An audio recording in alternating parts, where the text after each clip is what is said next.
about. Trying to figure out what it's all about. Existentialist. Am I worth anything or just a scout? I don't know. I don't know. I don't know.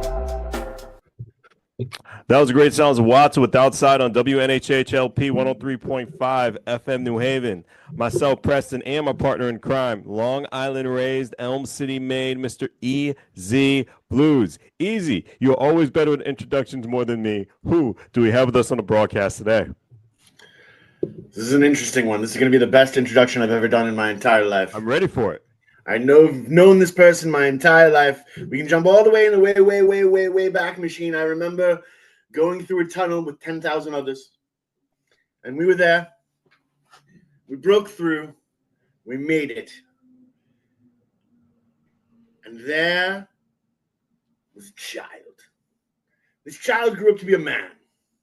This man grew up to resist, as my shirt says. But understand that that man is very humble because he's really just an average penguin. And he loves to just be around and hang with other people. So that and that alone, I want you to put your hands together. Not if you're driving. If you're driving, please keep your hands at 10 and 2 because I just did the weirdest thing possible and I introduced myself. There we go. Great job. Thank you. That was a great job. That was a great job. You have an album coming up. Ride the Wave. Ride the Wave. This is strictly promotional value for you because we appreciate what you do for the program. And let's just ask some repetitive questions for people who are meeting you for the very first time because this is always hard. The brand /band names meaning Shame Penguin. Talk to us. Well, it's actually a story that I told for the first time on the Rock Mommy interview that I did because now my kids are older and I don't care if they Google it and they find out.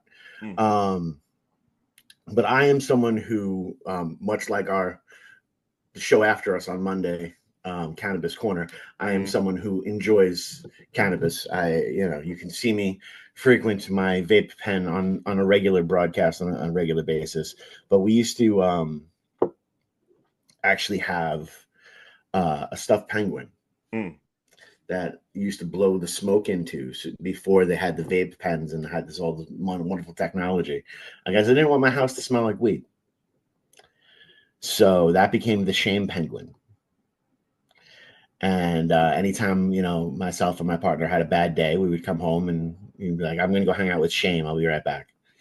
Once the guitarist who was with us at the time came over for like the third or fourth practice and actually used the Shame Penguin, we decided that was going to be the best worst case scenario for a name ever. I think it worked out well though. Oh, it definitely. You want to know something? To be honest with you, if I would have, what's incredible about Shame Penguin is everything we do is just completely natural. We don't really do anything for the likes or the clicks or anything like that. If they come, that's really cool. But like we try to appease ourselves. But if you would have told me that putting Penguin in a band name would be one of the biggest things you could do to help your music career, I would have done that like 15, 20 years ago. Was it the best accident? It was by far one of the best accidents, or as my mom used to say, a happy accident. Oh no, wait, that's what she called me. Oh, that's right. Do you feel like she's still with you when you perform? Always. I wouldn't, those who know the story know the story. Those who don't, I would never have gotten. Oh my goodness, it was the Fast and the Furious. I would have never gotten into music if it wasn't for my mom. My mom got me singing when I was 4 years old. And I've been around the whole carnival aspect of music my entire existence. It's just who I am. So when you first started walking, that's when you knew music was for you. Pretty much. I walked with a kickball change actually. While it was left, right, left, right, left. Growing up, being around in New Haven for the first time, what did it teach you about art, culture, and community? Honestly, it was really interesting coming to a city like New Haven because the art is so in the forefront here. And coming from a place of suburbs, we really didn't have that. You know, art was just another thing you took in school because you had to.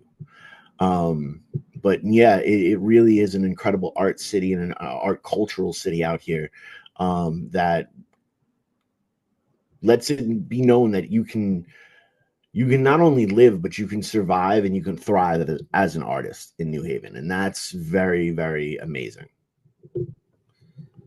Where do you usually draw inspiration from when writing your songs? I love to tell the story of tuning into the big song in the sky. Um, and that's like, I think all songs have already been written. I think it's just a matter of discovering what melody is just kind of there. So I'll take a listen to the music and like I'll start to. I remember an interview with Shaggy from the It Wasn't Me guy, and he would actually start writing by he put the beat on and then he'd just start spitting over it. And he just start spitting over it in scat. So he'd be like,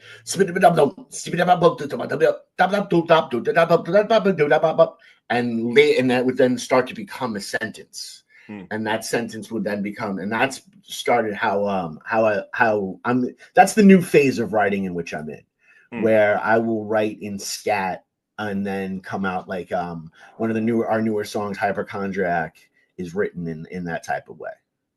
So it usually starts with stat, or it started with stat. Well, it usually starts with the music itself, or then sometimes I can hear a melody in my head, and I'll just pen at it. I know it's time to write.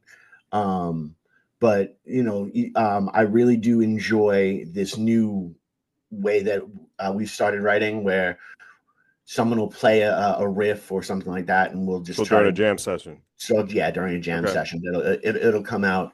And then, like I said, I'll start writing in scat. And writing in scat is not what they did on January 6th on the walls of thing. Writing in scat is scatting is a jazz term, folks, for all those people who were going to be mean to me right there online. Well, it's good to re-educate people. Yes, no, understand. But I'm happy that you dug into that a little bit because it piggybacks off my next question. Your lyrics touched on social justice and personal healing. How do you balance that activism in art in Champagne? You write what you know. The key is, and I've talked about it with other artists on this show 1.5 million times. I quote Bob Dylan: "If you're going to be an outlaw, you better be honest." So I write about what I know. I don't write about stuff that I don't know. We have another new song called "Don't Push," and there's a hook on there that talks a little bit about gun violence. I wrote it because I know what it's like to be in a gun violent area. I also know what it's like to pull the trigger of a gun. I know the sound that it makes. I know what that is. So then I can use that. One of the worst things that I've ever seen, and I've saw it a lot in hip hop, where and for a while you saw it actually in a lot of the glam music.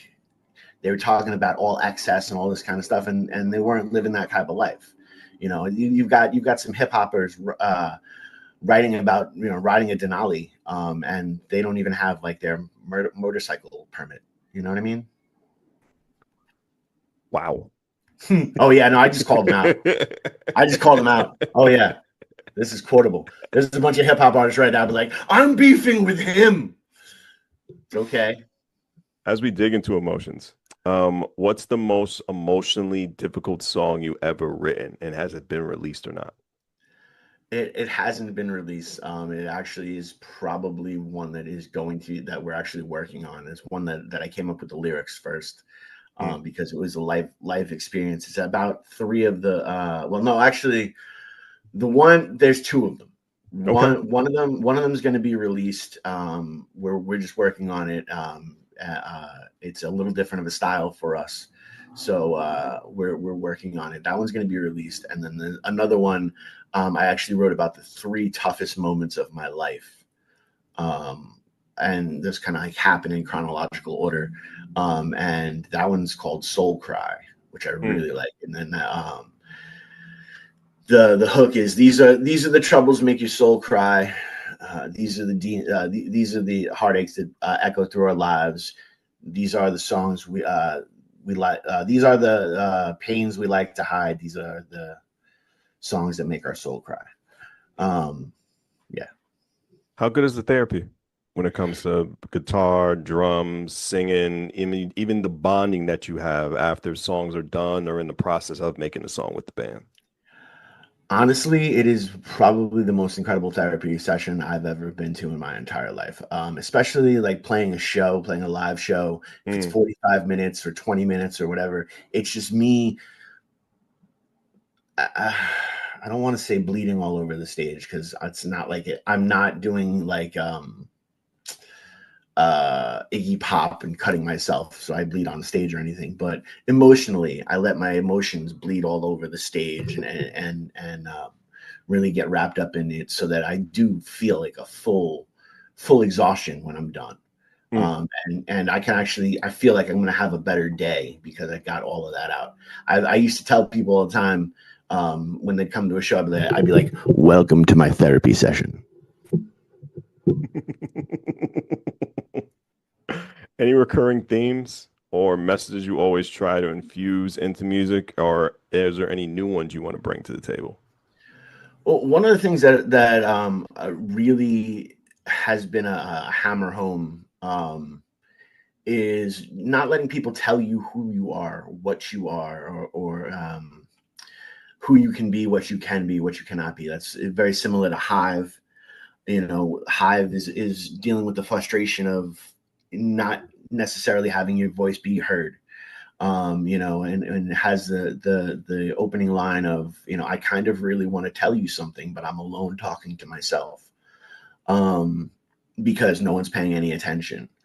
And that's something that is there a lot. I write a lot about being being misunderstood and sitting in that spot of being alone. Because honestly, if it wasn't for music that people thought were depressing, or if it wasn't for Nine Inch Nails, I probably wouldn't be here today. So it's my job. Heavy influence? Yeah, yes and no. I mean, not everyone's going to listen to what we do and be like, I do not hear Nine Inch Nails at all in this. But it's kind of like a grandfathered influence. It's something that I remember being 16 years old and standing on top of the roof of my school. Because I was helping with the lighting and stuff for drama. And I was like, I could just take one step off of this roof and everything would be okay. And then, I started hearing some songs from Downward Spiral because the guy that I was working with at the time was listening to Downward Spiral. And be like, oh, wow, this dude actually understands what it's like to have a darkness and to have depression really come in and beat your teeth in, and I'm not so alone. And it was at that moment that I was like, okay, music is what I'm supposed to do, and I'm supposed to do this to let somebody else know in their darkest moment, when they're 3 seconds away from jumping off a building, that they're not alone. So maybe they'll be here tomorrow to do that for somebody else, and so on and so forth. Ride the Wave. The title, what does that mean to you personally, EZ? Well, it's interesting because Kenny, our drummer, is actually the one who came up with the title for Ride the Wave, and it's because he has synesthesia. Now, what synesthesia is I have it as well. I just don't have it as pronounced as he does. It's where you can see colors and shapes with music, and he actually sees waves. Or he'll get like full pictures. I remember him telling us one time, he saw us all like lightning was shooting out of us. Oh, wow. And all those different type of things. So the riding the wave, and it's also kind of like how our philosophy is as a band itself. We tune into the radio when we want to write music. We ride the wave when we want to play music. Matt Brown, How Yes. big and great is he as an addition to Shane Penguin? It's awesome. Matt is a phenomenal human being first and foremost, and that was like the first key. The first key that when we were finding a new guitar player, we needed to find somebody who was going to be just a decent human being. We figured everything else is fine. Just I want him to be somebody that every Tuesday I want to hang out with for 4 hours, because that's what we do on Tuesday nights is we hang out for 4 hours, and whatever comes out music wise. But it's really just the four of us hanging out and being friends and, going on this crazy musical adventure that only the four of us could go on, because if you add any other aspect of it, it's not going to be the same. Not only that, but he actually, and hold on. Oh, I have, hold on. Okay, we got show and tell. I like this. Yes. He actually came up with these limited edition stickers that he made. So you make stickers? I didn't know yes, this. We have a Shane cool. Penguin sticker. I need that. Yeah, this is $3. You got my money. I got you. I know. But dude, it's dope. It is it's the blue guy from that movie that became a TV show that we both really like, based on a graphic novel. I was either gonna say a Gremlins or a Furby. It looks like it's a Furby. It is a Furby. But gotcha. he's actually a Furby version of, I want to say, the Millennium Man from Millennium Man. Okay. Maybe he's not the Millennium Man. He was the blue guy, and why I can't remember the name. What, Dr. Manhattan? Dr. Manhattan. Yep. Watchmen. Yep. Watchmen. I'm mad I just guessed that right off the bat. I'm glad you did, because I was struggling. Whew, I was on the struggle bus. My goodness. One thing that you're not on the struggle bus, 3 words: live in Technicolor. That's become a fan favorite. What inspired that track? Eric Garner. Around the time Eric Garner, and there was a couple other things that were going on right there, and there was a lot of police brutality that was going through.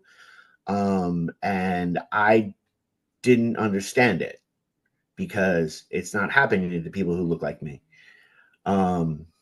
And I didn't understand, because I grew up, in, almost like a conservative household, kind of, sort of, like my grandparents were somewhat conservative, and always taught me that, the good guys are supposed to be good guys, and they're supposed to do the right thing. But there's a whole bunch of people out there that don't think that way. And I never quite understood that. So Live in Technicolor, it starts off with, I want my freedom live in Technicolor. I don't need genetics to tell me who's my brothers. P, we go back a long way. I consider you family. I consider you a brother. I don't need a genetic testing to say that you are my brother. I know that you are my brother, because that's the way it is, and that's the way that I've always looked at life. But there's a lot of people who focus on the difference. It's one of the things that scared the heck out of me going into the Army. We're seeing a whole bunch of 18-year-old kids who've never seen anyone any different than themselves. And then have to deal with that reality shock of, oh my goodness, there are different people here, and that one 18-year-old kid who was raised to say that people that don't look like him are less than. And then they get into a situation where now there's someone who doesn't look like him in a leadership position. And that could seriously break some people.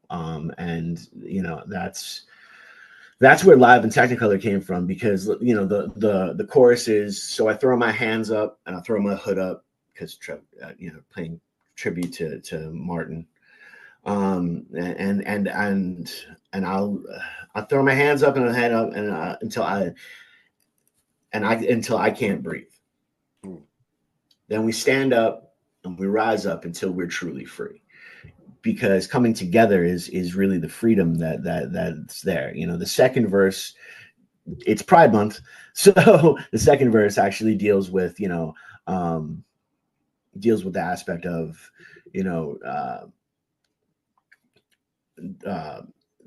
people of different gender or different sexuality can do whatever they want, because it has nothing to do with you or me or anything. That's their happiness. And that's the way that it should be. And as long as they're being happy and being healthy in in a legally consenting type of way, then here's, you want to fall in love with a goat and an AK-47. Here's your goat and your AK-47. Have a good day. Have a good day on WNHHLP 103.5 FM New Haven. If you can tell me this, pre-show rituals of Shane Penguin. Well, there's a couple of different pre-show rituals. Well, the first one is I have to have like a full-blown panic attack. That one's there of like the, oh my God, because especially if we put on a show, it's oh my God, no one's gonna show, and I'm usually there like an hour to a half hour before the doors even open, and I'm just freaking out because for that hour and a half hour, no one's come to the door, but they're not supposed to because you're not open yet. You know what I mean? So I'm having a useless mental breakdown, and it's hysterical because John actually will come running over and be like, "Are you good?" I'm like, "Of course I'm not good, but I'll be fine." And then we have our breathing circle where will sit in our circle and we will take deep cleansing breaths. Talk. We also will talk through the set, and we know that everything's going to be okay because Kenny will write out the set list, and the minute that set list is handed to you, it's go time. And you're going to be playing soon, and it's really like I love any spot that you can play on the bill. I love closing out a show, but I don't like closing out a show because you got to be there. Again, I'm there an hour before doors open, and I don't play it for 6 hours, and I'm just sitting there, and that nervous energy is just eating me alive. But that's going to be one heck of a performance once that hour 6 hits, though. Memorable performance. Was it Heartbeat? Memorable performance was definitely Heartbeat. Heartbeat was kind of like I looked at it as almost like a leveling up for us, because doing what we do in clubs and stuff like that is great, but club is very small. Here we were outside, and I could go storm upstairs and go amongst the people and actually like get a vibe from them and all of that, and to see people who've never heard us before stop and pay attention and feel it, and or like when we went into our cover of American Idiot, people were like, "Oh, I know this song." We're like, "Oh, we're so glad you know this song." So that's always a great feeling, and plus, I don't know, man. I think I might become addicted to playing by the water. That was just such a cool backdrop.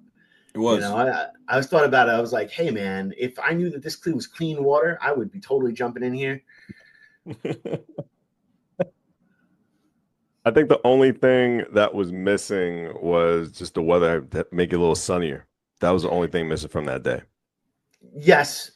But if you want to know something, I have to thank goodness for that too, because I am a very fair-skinned individual, and the sun burns me like horribleness. So much so. Let's say about 66, 67. How about that? Yeah, 65. that'd be perfect. Good, about 65 degrees. Yeah. A little bit of sunblock. Little bit of sun. Just enough for day. Like it was a nice day to be outside. I know the little kid coming up to you guys meant a lot. Yeah. That's our new little homie. He's actually Kenny's drum student. Oh, okay. That's cool. He came out I think with his grandfather. He came there just to see us play and everything. And it's really cool to like look up and watch him actually mouthing the words and all of that kind of stuff. And then when you pulled us aside to have a picture with him, I was like, "Oh, you want to go up on my shoulder?" And he's like, "Of course I want to go up on your shoulder." So I was like, "Yes, let's go. Let's do this." I wanted to give that kid everything because I remember being that kid. I remember being that kid. I remember music being so alive and beautiful, and I would have killed to be boosted up on like Eddie Vedder's shoulder. Not that I'm making any comparisons to Eddie Vedder or anything like that. I'm just saying he was a big singer at my that I grew up listening to. But let's compare. It's a two-part question. Tell me about the balance you have with family life. And is there something that your kids have taught you that changed the way how you approach your art? Well, honestly, the main thing that my kids have taught me is you can wait on it. You don't have to sit there and rush it out and push for it to go through. When the timing's right, the timing's right. And we took 5 years to release this record. If we're being honest, we through a lot of trial and error, and Vic Steffens from Horizon Music just really opened up his world to us and let us record, and really gave us his time, and there's no way we would have been able to make a record to sound the way that it sounded if it wasn't for him.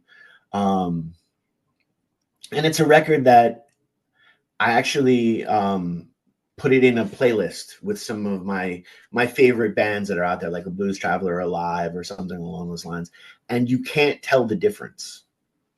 You can't tell that this was made by four schmucks, because Vic's that good. You know what I'm saying? Like, this was a Tuesday afternoon, and Vic's making it sound like it's a filet mignon dinner. You know what I'm saying? So it's pretty cool. How many songs are on the album, and how many songs did not get put on the album? Well, there are 12 songs on the album. There were a couple songs that didn't make it on the album. There's also a couple songs that are brand new that are going to be, we're going to be releasing in the next couple of 6 months or so, giving this album some time to breathe. Which song is favorite to your children? You can be each one from each three of them. Like which is their favorite child, as you say? Well, it's interesting because I think my oldest, appreciates what I do, understands what I do and stuff like that, and digs what I do. But I don't think I fall into her like top artists that she could have a favorite song from, because Gotcha. she's 18 and she can do what she wants to do, and she's going out to shows and living. I remember my graduation summer and being out in shows every other week. You know what I mean? And she's going and she's doing that and she's living it. I believe she's really pushing in that type of direction. So that's cool. And then one of the younger ones, he's in his own little world. He's focused on his drumming aspect and different stuff like that. But it's actually AJ has taken the biggest shine to the band, and he sings. His favorite track right now is Hemingway, which is a fun one. It's one we actually don't do live because we'll be rewriting and rearranging. That'll sound much different. But that was one of the tracks that we had with Tristan. But the take was just too glorious not to go out there. Same thing with Orpheus in Purgatory, Marla. The songs were just too good, and the takes were just too beautiful not to go out into the world. So we had to release them. But we might never ever play them, ever. To quote, who am I quoting? Andre 3000. Okay. Ever? Being in the military, tell me about that experience influencing you personally as an artist. Well, honestly, it made me fall back in love with music. I joined the military to quit music. I know, right? That makes so much sense. But no, it's the truth. It's the truth. The music industry is disgusting. It is one of the grossest things out there in the entire world. To quote Hunter S. Thompson, it's filled with prostitutes, hookers, drugs, and there's a downside. So it can really break great on you. And I thought actually especially with the twins being born, Dad not being home because he's, out being part of the army is a lot cooler than Dad not being home because he's at a bar, so I just thought that was easier. How long has Champagne been around again? Champagne has actually been around for 5 years, which is pretty dope. With a lot of accolades that the band has achieved, do you feel you reached peak when it comes to getting noticed in Connecticut? No, not at all. Because there's still some people who are like, Shane Penguin? What is that? Shane instead of shame? Yeah, 'cause some people will say that, and all like and that's one of the beautiful things I love about Connecticut too, is we can make a big stink and we can go and we can be a New England Music Award winning band, and people still not even know what your name is. It's a glorious thing. So it never becomes too much of who you are or what you are and what you are. You get to still be humbled when they're like, oh, we need a good punk band. I was like, oh, you could hire us. And I'm like, I didn't even know you played music. I hate you. I truly hate you. What are some Connecticut aspirations then, since you feel you haven't really hit that mountaintop yet for the band? Well, I'll put it out. I'll put it out there right now. We want to play Art Street. We want to play Art Street Tavern. We want to play as much as Connecticut as humanly possible. If you have a bar mitzvah and you would like us to play, book Shane Penguin at gmail.com. Book Shane Penguin at gmail.com. We just love to play, and we want to play as much as humanly possible for as many people as humanly possible. There are a couple of things we still need to do on the checklist. Opening for a national act at Toads. That needs to happen. Opening for a national act at the Space Ballroom. That needs to happen. Mark, Mr. Nussbaum, I love you. He's sending shots. I'm not sending shots. I'm speaking it out. I'm sending out the positive vibes, speaking it out into the world. Because that's the whole thing is I can sit here and I can tell you what we do and all that kind of stuff, but no one really knows it until you see us live. And once you see us live, you understand that it's a different process. We are a different breed of human. We are penguins. It's fantastic. Some fans say your music blends Chili Peppers energy with punk and indie soul. Do you agree? Yeah, I do. I do actually, because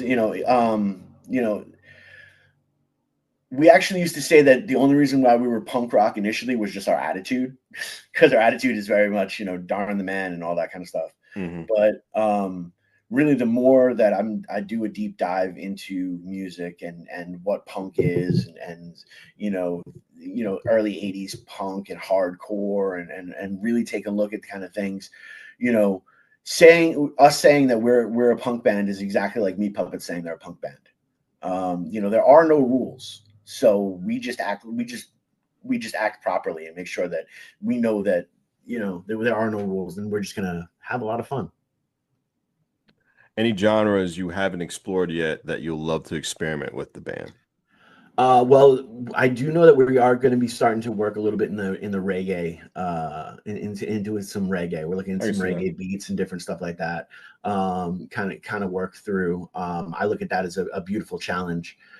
Because that now I want to see if I can take some like working class hero type of stories and put that over reggae beats, which I think would be pretty dope. Ska? Of course, we've already done ska though. You have? Yeah, we did it in the old thing. We did a cover of Real Big Fish's Beer. A ska band.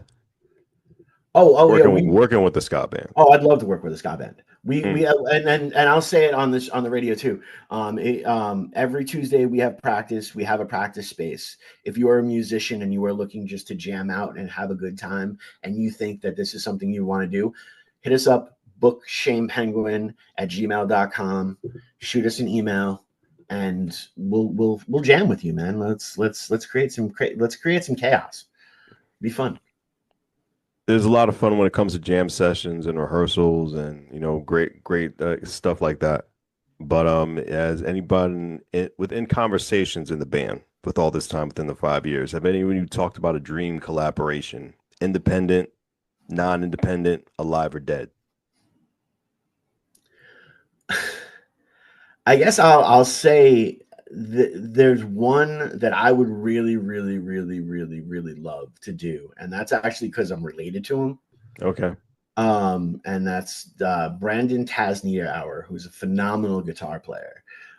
He also blends a lot of the soul and he's been on Broadway and all that kind of stuff. He was actually, when the year that John Legend did Jesus Christ Superstar, he was actually playing guitar for that performance. I would love to work with him, but I would love to work with him because he heard what we were doing and would want to add something to it. I don't want to work with him just because we're related. I want to work with him because he thinks he could add something to us. Fair statement. Thank you. We are the voices of the voiceless. What responsibility do you think artists have today? It's probably some of the most important responsibilities because right now, especially with the way things are, and things are not. We are a country that is in dissent. Half of us think it should go one way, half of us think it should go the other way, and we can't really come to terms. So you need the artists out there. You need the artists to interpret. Wow. I just came up with a new word, interpretate. But you need the artists to interpret. You need the artists to take the what's going on in the world, put it through their prism, and beam it into the hearts of everybody. It's so super, super, super important. And that's one of the things.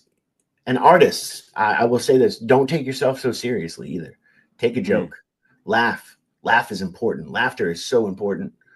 A lot of our ridiculous, like we just released the new music video, Fear and Loathing of Dr. Gonzo. It's probably one of the most ridiculous things you're ever going to see out there.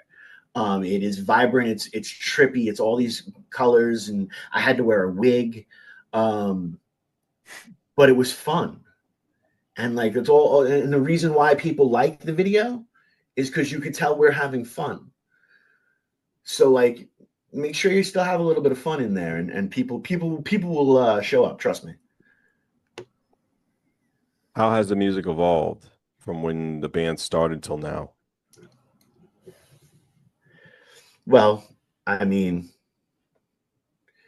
different lineups, Understandable. different perspectives and stuff like that. But really, I think the main key is we still all genuinely like each other. That's awesome. And that's really what things come down to. And we're super appreciative of knowing that every Tuesday we get to hang out and, go on a musical journey with each other. And no matter what happens, there's some Tuesdays where we're just going over sets for what's supposed to happen for the next show. And there's some Tuesdays where we're flying complete and totally blind and just tuning into the radio the entire time.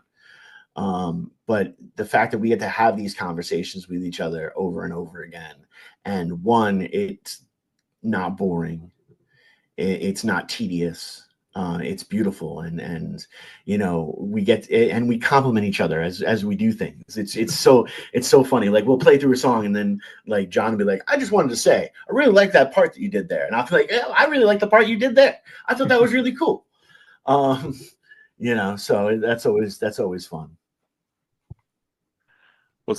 What is something, if I can barely speak, most people don't understand about being in a local rock band? We're broke. Yeah. Well, no, it's just a lot of people look at when you have success, right? When you are in a successful anything, and we're moderately successful. I'm not bragging here, folks. We're doing good for what we do, and for what we've invested into it. We're getting a return. But a lot of people are like, "Oh, you do that? Oh, so you're gonna be the big spender tonight?" I'm like, "Nah, homie. I go right into that Kevin Hart thing. See, what it is I got to call my bank because I got one account for this and one account for this, and I got 3 to 5 business days to take the money from the one account to put to the other account. So I'm gonna need some time." Well, we have a little more time left in the broadcast on WNHHLP 103.5 FM New Haven. If your music can spark one conversation in the world, what would it be? It's okay not to be okay. Two-parter. Mhm. Tell me what's next for Shane Penguin. Any upcoming tours? You can even replug Ride the Waves, which is the whole point of this show. And also, last one, if Shane Penguin had a theme song that played every time you entered the room, what would it be besides your own? All right, I'm gonna wait on that one because that one's gonna be fun. Because we were actually starting to think about that. Like we're starting to think about coming out to a song or something along those lines. Yeah, So, that'd be cool. Yeah, it would be pretty cool. Right now, we're thinking about coming out to the blurb in Deep Blue Sea, where Samuel L. Jackson gives that entire speech and then gets eaten by the shark. We think that speaks perfectly for us. So I guess I answered that part of the question now. Our theme song is, you can add on to the question too. Give me more than one. And the first part of the question, can you remind me real quick? Shameless plug-in from Shane Penguin, baby. Okay, word. So there you go. At the end of the day, one of the most important things is listen to music. Listen to as much music as humanly possible. Stream as much music as humanly possible. It doesn't have to just be ours. It can be anyone. And you can find us on all your streaming platforms, Shane Penguin. You'll find the music right there. And even if you misspell it, you'll find it. It's not really that hard to do. But if you really like the stuff, then come and invest with us. Come and invest your time, or take Ride the Wave. We actually have physical copies of the album that go for $20 a piece. You can get that on our Bandcamp, and it's Bandcamp Shane Penguin. Pick that up. Grab a shirt.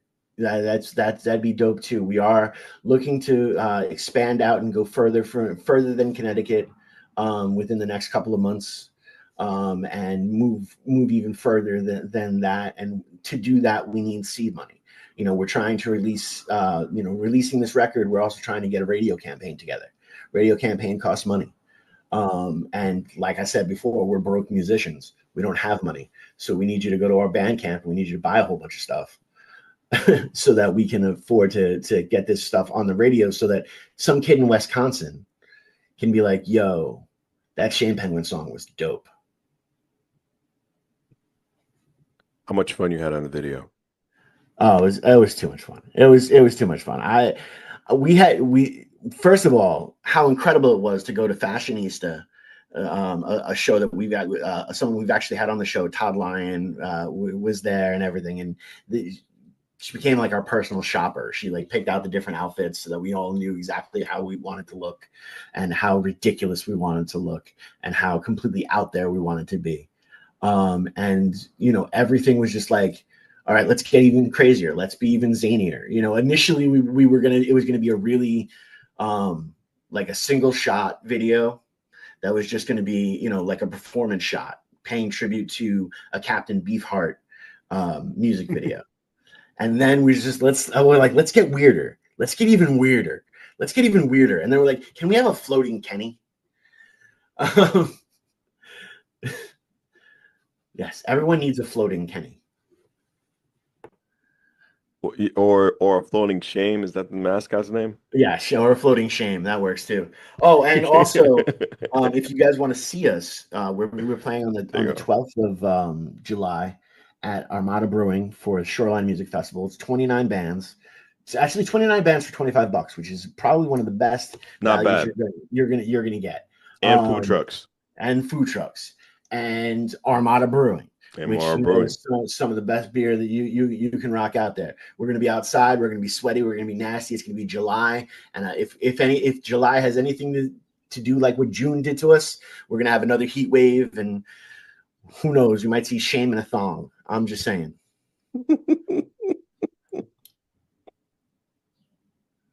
Ride the Wave.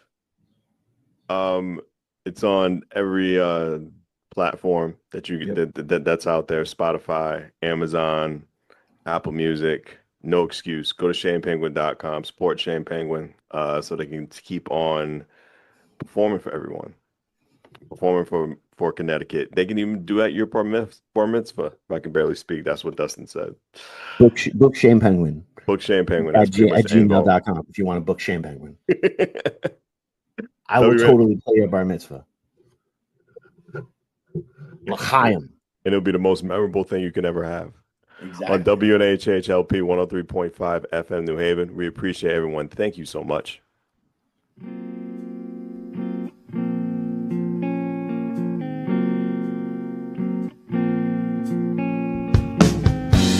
Somebody loved by how much it weighs.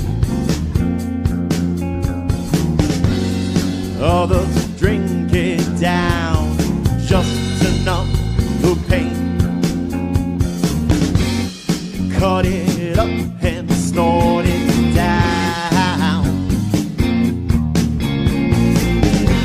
Do what you do just to hide the shame.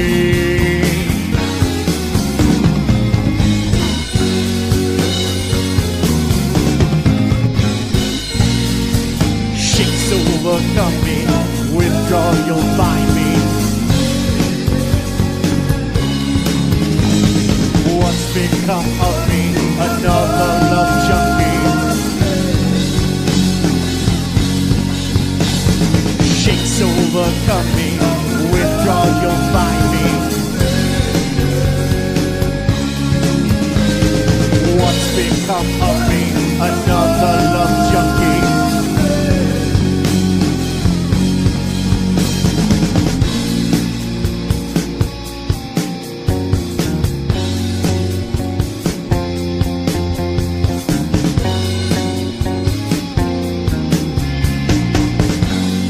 Some climb the tree so green,